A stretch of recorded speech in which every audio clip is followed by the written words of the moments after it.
날씨가 많이 추워졌습니다. 감기, 독감이 굉장히 유행한다고 하죠.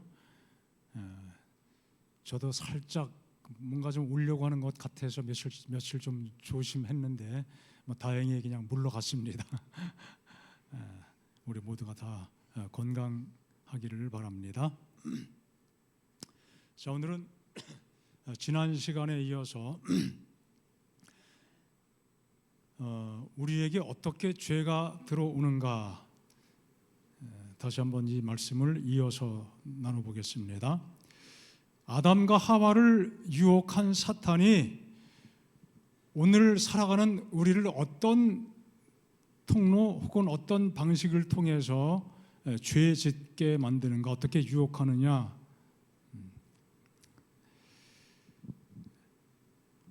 하와가 선악과를 쳐다볼 때 하나님께서 왜 이 모든 것들을 다 먹게 하셨는데 이거를 먹지 못하게 하셨을까? 그런 궁금증이 스치는 그 찰나에 마귀가 그에게 접근을 했죠. 그래서 대화를 조금 나누다 보니까 갑자기 어떻게 보였다고 그랬어요? 먹음직도 하고 보암직도 하고 지혜롭게 할 만큼 탐스럽게 느껴졌다고 그랬어요.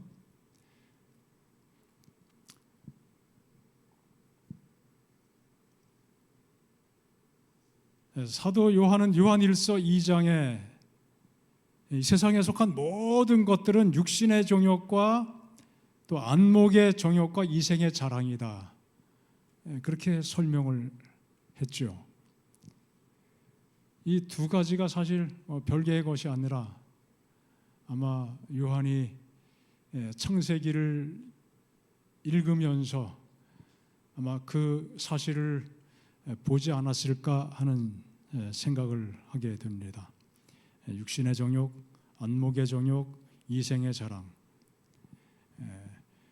하와가 유혹받고 죄를 범하게 됐을 때 그 특성들이 사람들이 살아가면서 죄를 범하게 될 때 그 특성과 동일하다는 것이죠.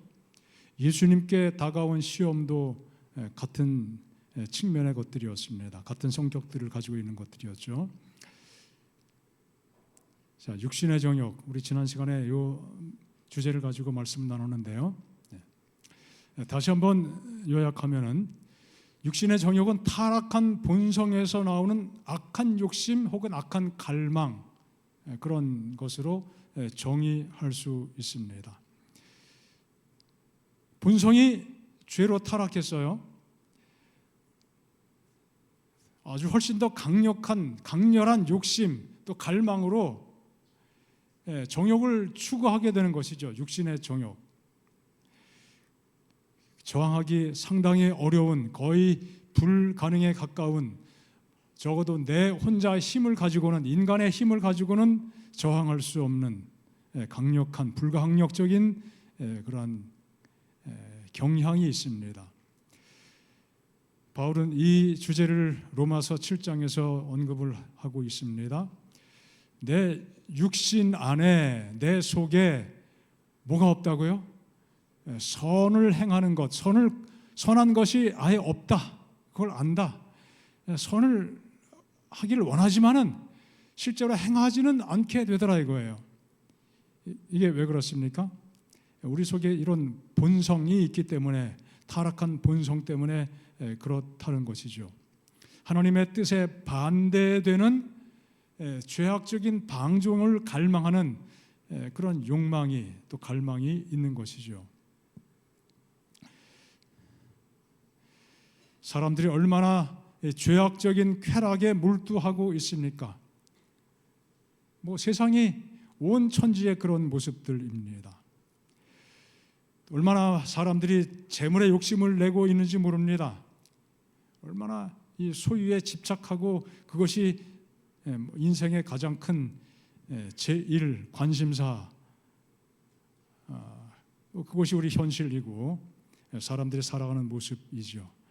얼마나 또 교만하고 허영심에 가득 차 있는지, 또 성적인 방종이 얼마나 심각하게 타락해 있는지, 이 모든 것들을 다 정욕이라고 표현하는 그 속에 있는 영역들이죠.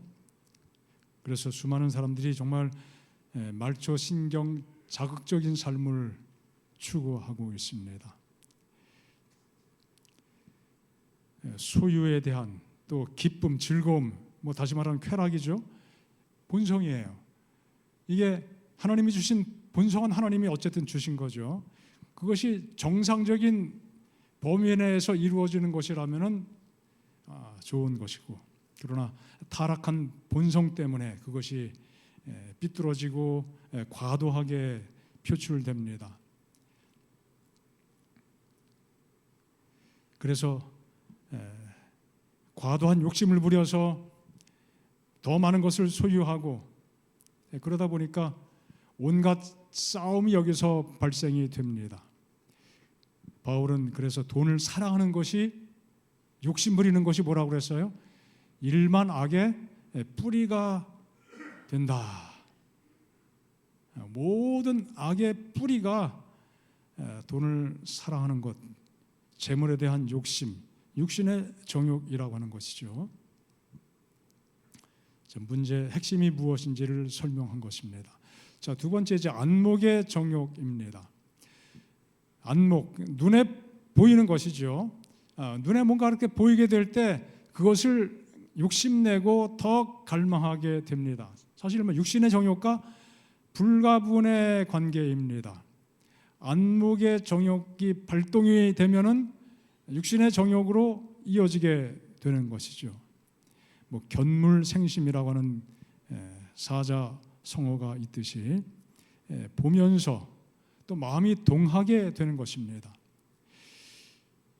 또 시각을 통해서 사람들이 얼마나 많은 죄를 즐기는지 알 수가 없습니다. 이거 다 육신의 정욕과 거의 자동적으로 연결이 되는 것입니다. 표현되지 않았지만 안목, 시각에 관계된 것만 그렇게 작용하겠습니까? 청각, 듣는 것도 마찬가지고 모든 감각 기관이 사실 타락한 본성 속에서 발동될 때 다 죄와 연결이 되죠.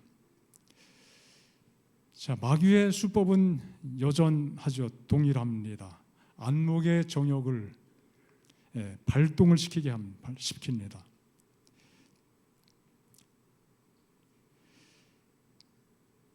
안목의 정욕은 말씀드린 것처럼 불필요할 정도로 육신의 정욕을 불러일으킵니다.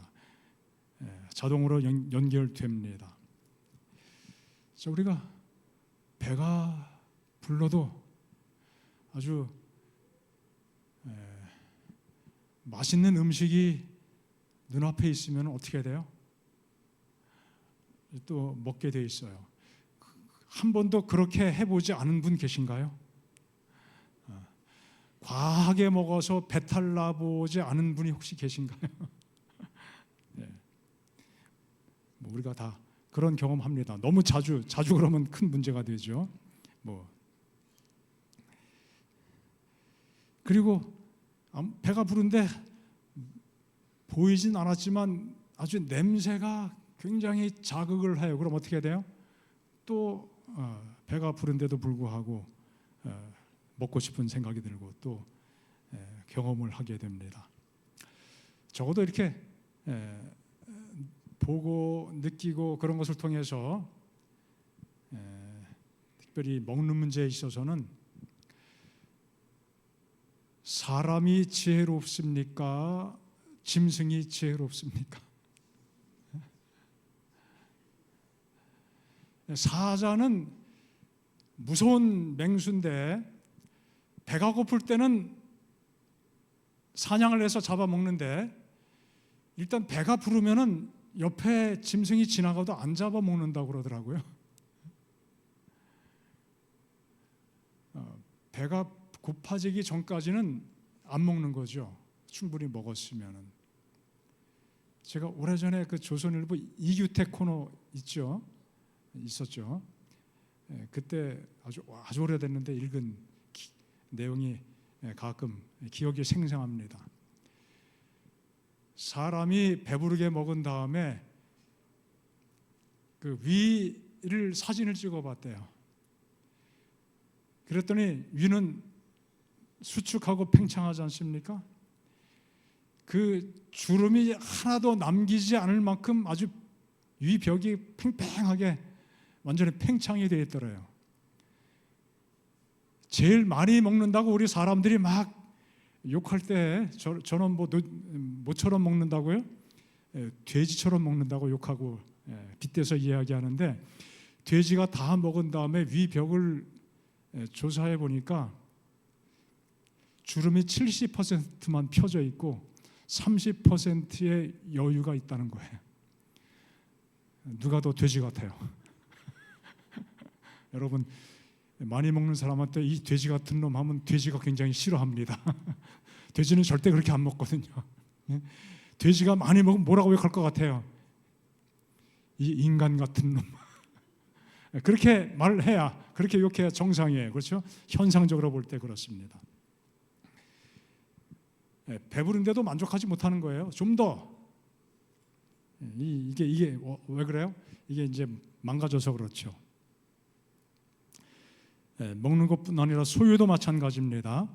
자기 소유의 사람들이 여간해서 만족하지 못합니다. 만족이 되지 않아요.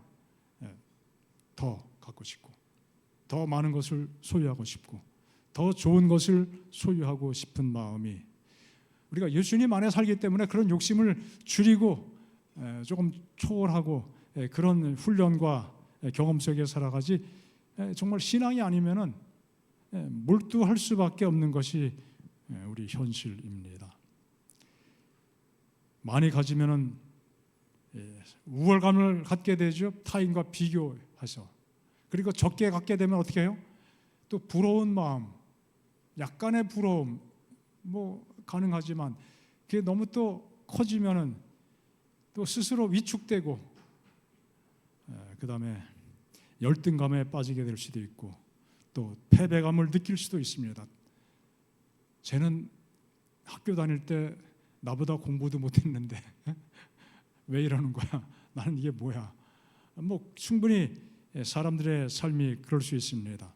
그래서 불행함을 느끼게 되고 더욱 경쟁하게 되고, 본능적인 탐심을 끝없이 자극하면서 이상한 삶의 길을 걷게 됩니다. 자기 집에 사랑하는 아내를 두고서도 또 지나가다가 또 이런저런 상황 속에서 그보다 더 아름다운 미모의 여인을 보게 되면은 또 딴 마음을 품게 되고, 또 콩깍지가 눈에 씌이게 되고, 그런 일들이 얼마나 많이 일어나고 있습니까? 하와가 선악과를 보면서 보암직하다고 느꼈습니다. 아마 보지 않았으면은, 유심히 보지 않았더라면은 먹음직하게 느껴지지도 않았을 것 같은데, 이제 그런 것들이 우리의 삶 속에 밀려올 수 있다는 것이죠. 사단이 예수님을 유혹할 때도 뭔가 세상의 모든 것들을 보여주었습니다. 세상의 영광을 보여주면서 내게 절 한 번 하면은 굳이 십자가 짊어지지 않고 그 고통과 모욕을 당하지 않고 그 굴욕을 겪지 않고 다 내 것이 될 수 있다. 그렇게 유혹을 했습니다. 이거 지금 내 건데, 내가 다 넘겨받았는데 그냥 줄 테니 나한테 한 번만 절하면 된다.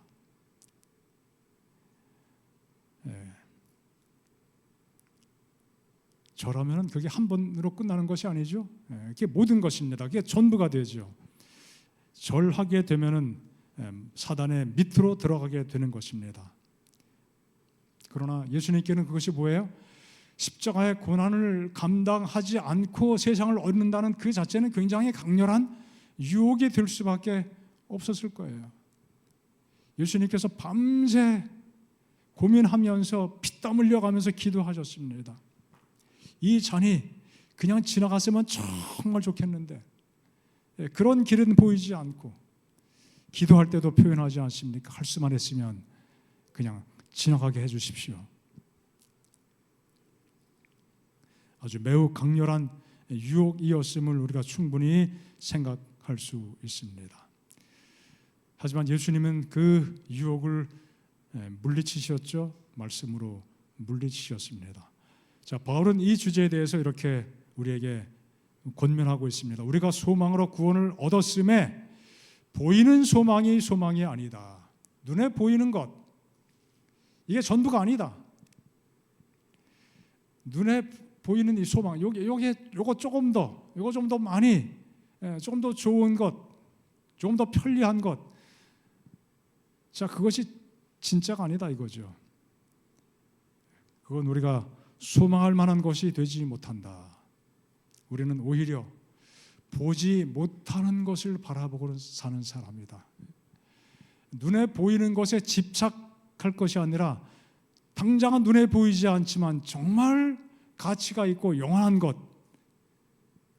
하늘을 소망 삼고 살아갈 것을 권면하고 있습니다. 그래서 우리가 살면서 눈에 보이는 것들에 자주 마음이 좀 움직일 수는 있습니다. 그러나 그것에 너무 심하게 흔들리지 않을 수 있기를 소원합니다. 그렇게 되기를 축복합니다. 또 믿음으로, 또 성령의 도우심으로 그런 경험 속에 살게 되기를 바랍니다. 우리는 그의 약속대로 의에 거하는 바 무엇을 보고 삽니까? 새 하늘과 새 땅, 하나님의 구원의 나라, 영원한 나라를 바라보고 사는 사람입니다. 이것은 지금은 눈에 보이지 않지만 가장 좋은 것이고 확실한 것이고, 그래서 늘 우리는 말씀을 통해서 또 믿음의 마음을 가지고 이것을 바라보고 살아가야 되겠습니다. 열심히 살아야 됩니다. 또 부지런하게 살아야 됩니다. 하지만 그 모든 것, 열심히 부지런히 사는 것의 그 목표가 자기만을 위한 것이다, 내 만족을 추구하기 위한 것이다, 그런 마음을 가지고 그렇게 산다면 이건 굉장히 위험할 수밖에 없는 것이죠. 세상에 파묻히는 위험이 있습니다.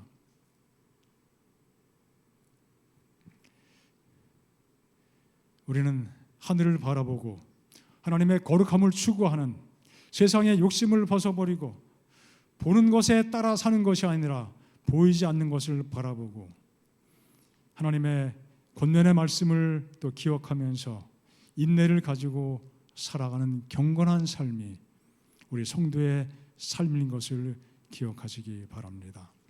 예수님께서는 말씀으로 이 마귀의 유혹을 물리치셨죠. 내 하나님 여호와를 경외하며 그 이름으로 맹세할 것이니라. 오직 하나님만 경외하라는 것이었습니다.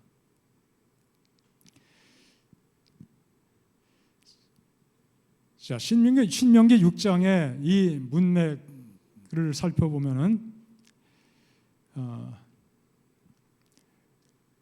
모세가 유언하고 있는 내용이죠.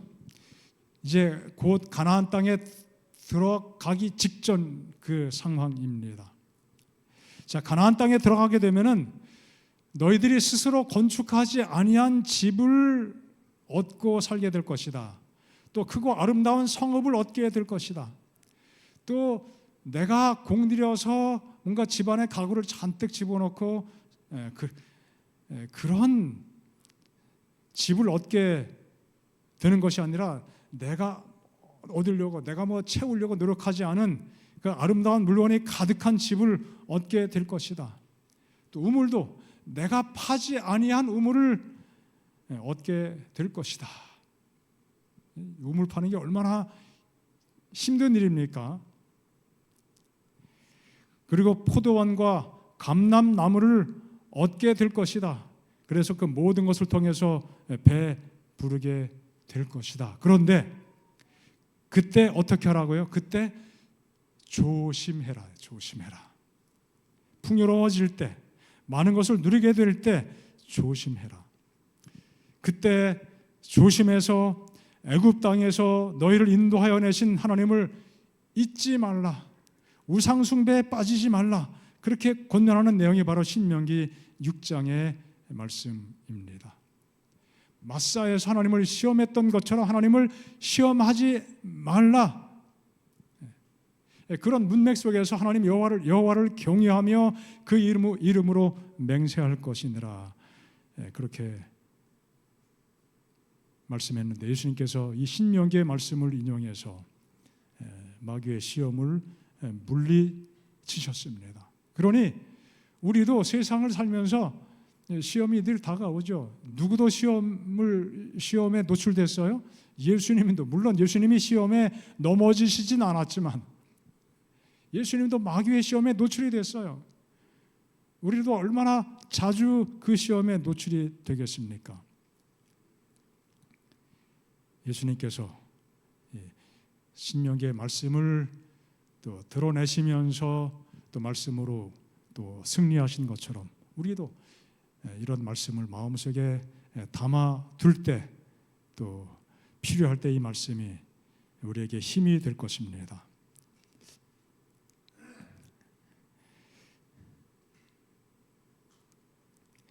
왜 이스라엘 백성들에게 이런 권면을 주셨을까요? 우리가 흔히 우리의 눈에 보이는 것들을 하나님께 구하지만 눈에 보이는 것들을 얻게 되었을 때는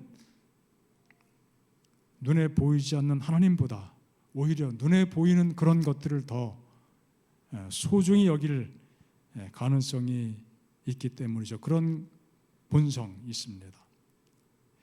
그래서 이렇게 강조해 주셨던 것이죠. 자, 우리는 신앙적으로 세상의 물질과 만물을 사랑하기보다는 그 모든 것의 주인이신 하나님을 더욱 사랑하는 것이 신앙적으로 상식적이죠. 그러나 상식이 제대로 통하지 않는 것이 또 우리 현실이기도 합니다.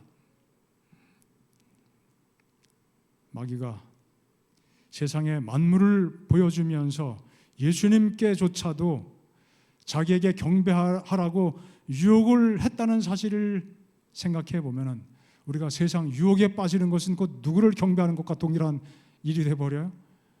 마귀를 경배하는 것과 같은 일이 되는 것이죠. 자, 그리고 세 번째는 이생의 자랑입니다.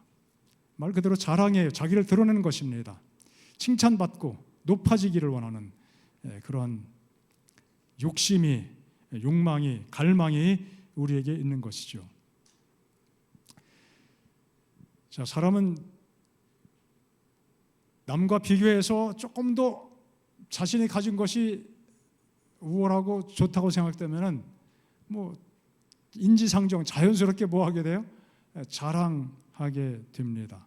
뭐 우리가 그런 정상적인 범위 속에서 자랑 우리가 뭐 안 하고 살 수는 없지만은 또 지나칠 경우도 많고 마음속에 왜곡된 마음을 가지고 그렇게 할 때가 참 많이 있습니다. 재산을 사랑하고 지식을 사랑하고 또 아름다운 미모를 자랑합니다. 또 자신이 가진 여러 가지 권세, 힘을 자랑합니다. 그 자랑할 게 없으면은 어쩌면 의욕이 사라질 정도로 그렇게 사는 사람이 있는지도 모르겠습니다. 이생의 자랑을 한 영어 성경이 이렇게 번역을 했습니다. 그가 가지고 있는 것과 그가 행하는 것들에 대한 자랑, 소유와 그가 행하는 그런 것들, 이것이 이생의 자랑이라고. 흔히 말하기를 동창회는 뭐 하러 간다고 그래요? 자랑하러 간다고요. 자랑할 게 별로 없으면 동창회 갔다 오면 기분이 사람 만나고 기분이 좋아야 되는데 행복해야 되는데 기분 잡치는 것이죠. 뭐 그런 일들이 사실 뭐 사회 속에서 비일비재합니다. 그래서 그 다음부터 안 가게 되죠. 돈을 자랑하고 집을 자랑하고 차도 자랑 대상이 되죠. 그렇지 못한 사람은 박탈감을 느끼고 기분이 상하게 됩니다. 많은 것들을 자랑하게 됩니다. 이 세상은 소비 지상주의에 철저하게 오염되어 있습니다. 더 많은 것을 소유하고 더 많이 소비하기 위해서 사람들이 살아가는 것처럼 보입니다. 삶의 목표가 그런 것처럼 느껴질 정도이죠. 사람들이 제일 듣기 좋아하는 덕담, 복 많이 받아라. 결국 그 속에 뭐 하라는 거예요? 돈 많이 벌어라. 물론 건강도 포함되지만 가장 직접적인 관심사가 소유가 아니겠습니까? 여러 가지 것들요.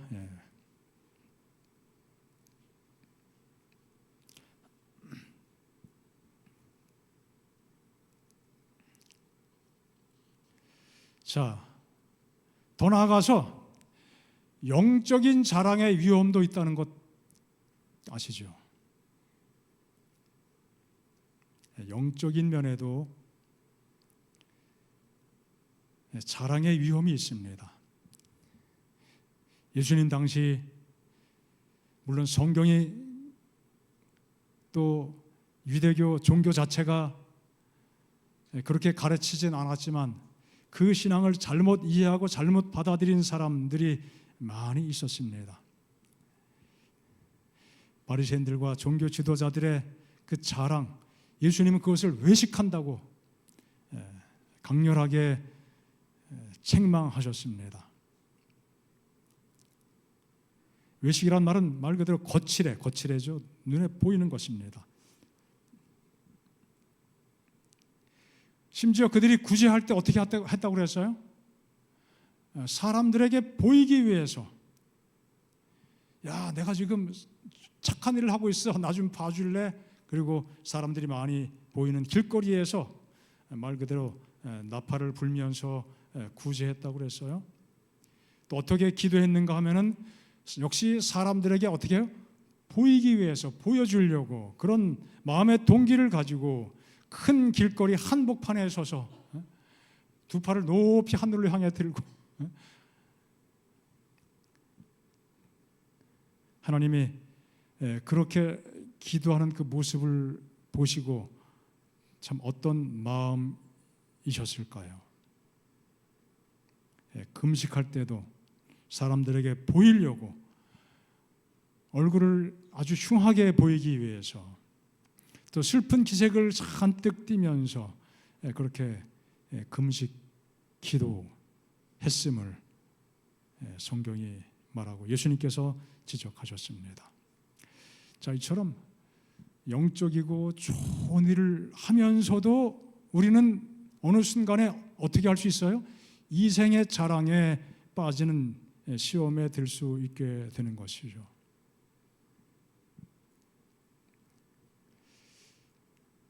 자, 육체의 일, 갈라디아서에서 말씀하고 있습니다.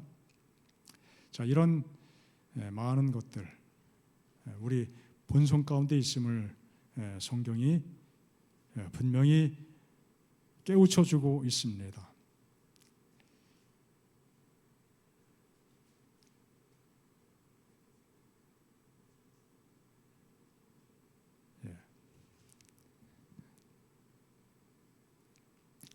자, 구하여도 받지 못함은 하나님께서 기도를 응답하지 않으시는 이유는 정욕으로 쓰려고 잘못 구합니다.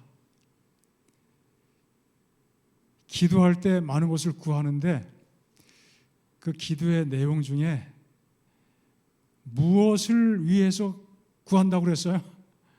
이 성경 말씀 재미있지 않아요? 정욕을 위해서 쓰려는 그 마음을 가지고 구한다. 완전히 잘못 구하는 것이죠. 자, 이런 것은 하나님께서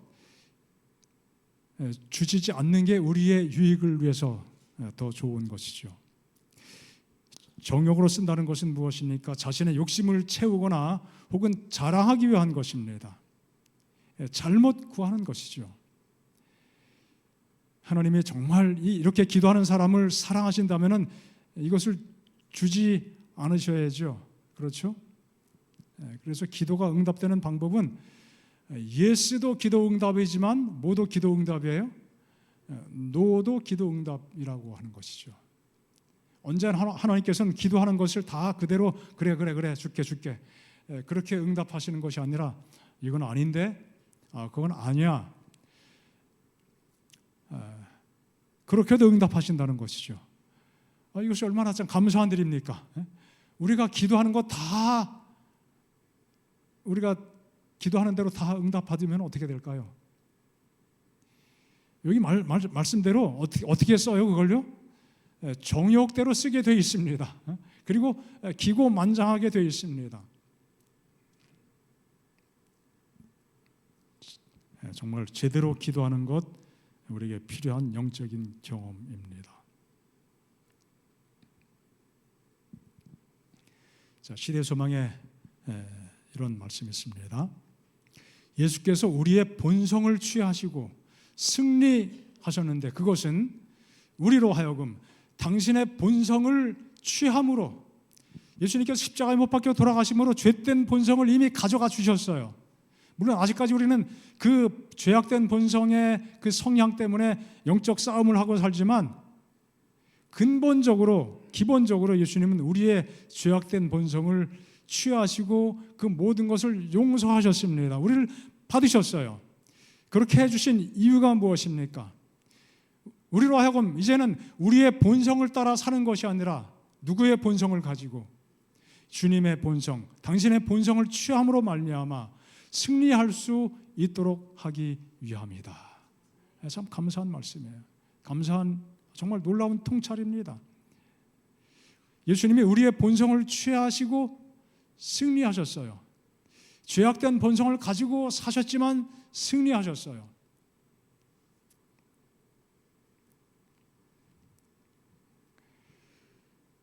타락한 인간의 본성, 4,000년 동안 연약해진, 물론 죄로 물들거나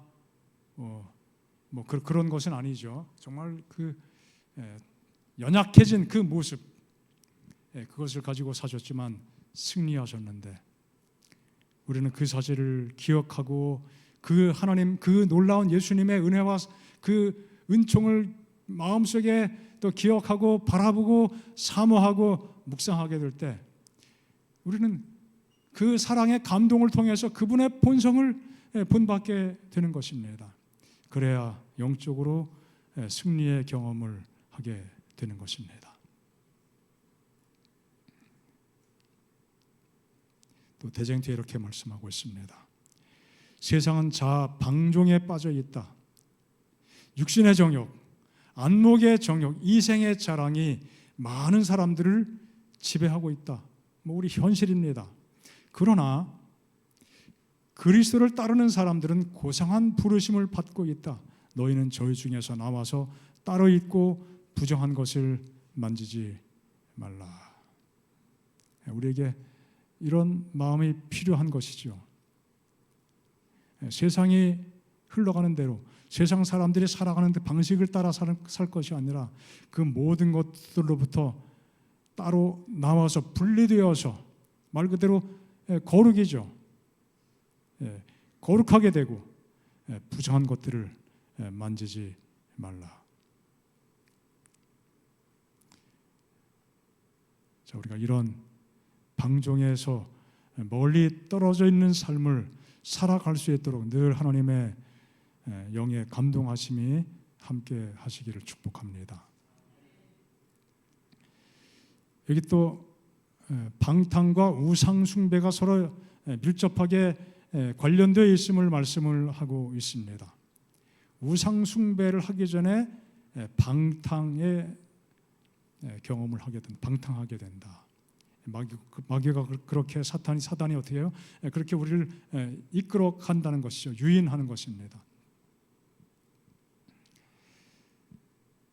우상 숭배 그리고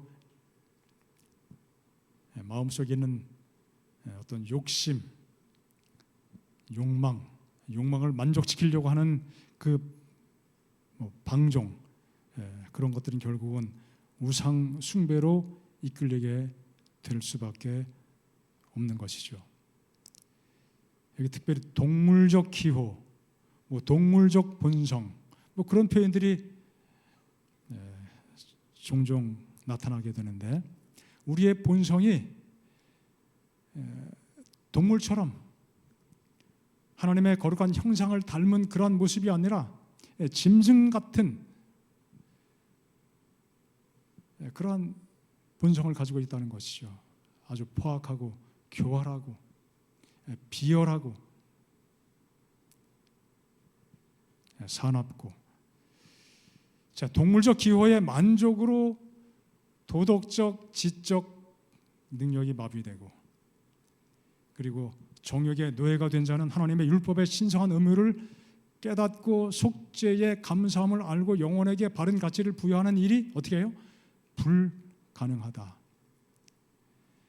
이 정욕에 빠지게 되고 자기 만족에 빠지게 되면은 하나님의 그 말씀과 그분을 향한 사랑과 구원의 감사, 그 모든 것에 대해서 느끼고 바르게 받아들이는 자체가 불가능하게 된다, 그렇게 말씀합니다. 정말 그렇게 그렇죠? 선과 순결, 진리와 하나님께 대한 존경심, 거룩한 사물에 대한 사랑 등 인간을 하늘의 세계로 연결시키는 모든 거룩한 애정과 고상한 소망이 어떻게 해요?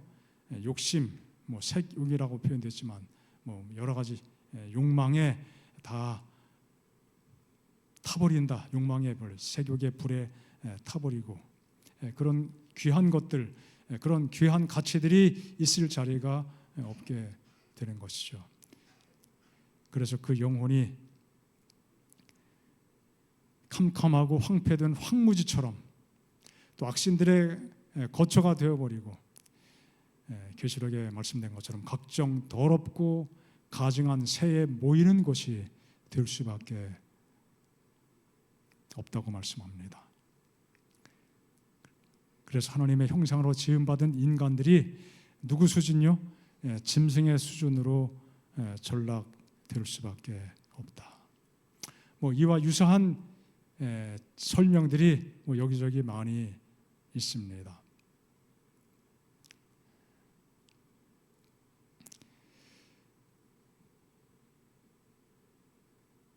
경건치 않은 자들의 정신 습관과 일치하지 않도록 금하신 주님의 경고는 이방인과 동화되지 않도록 히브리인에게 주셨던 경고 못지않게 직접적이고 분명한 것이다.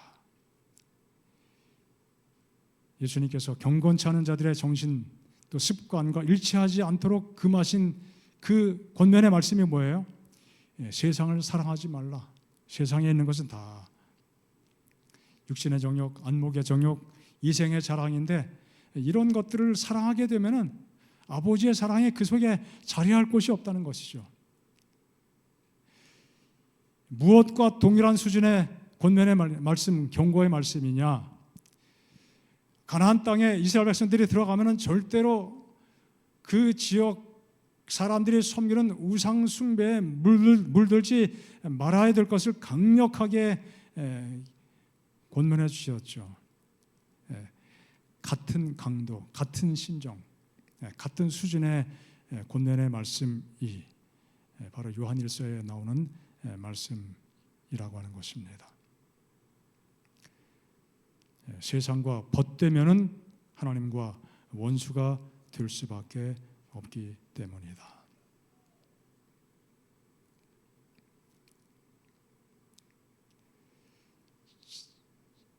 우리는 그래서 오늘을 살아가면서 예수님께서 가르쳐 주신 기도에 나온 기도 내용처럼 우리를 시험에 들게 하지 마옵시며,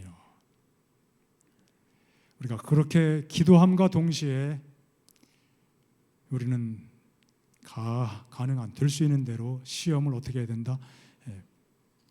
시험에 자신을 노출시키지 않아야 된다.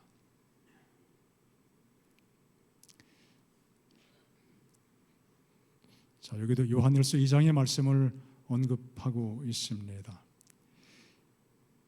사람의 마음속에서 행해지는 인생의 게임에 사단은 근심과 그리고 재리, 쾌락 모두 육신의 정욕, 안목의 정욕, 이생의 자랑 이 모든 것들을 다 동원해서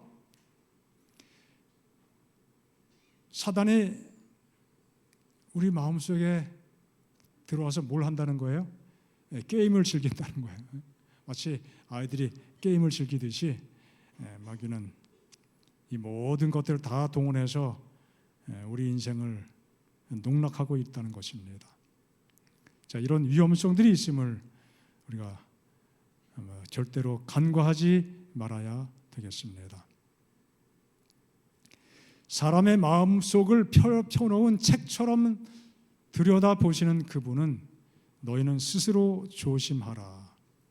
그렇지 않으면 방탕함, 술 취함, 생활의 염려, 바꿔서 말하면 육신의 정욕, 안목의 정욕, 이생의 자랑으로 마음이 어떻게 된다는 거예요? 마음이 둔해질 수밖에 없다.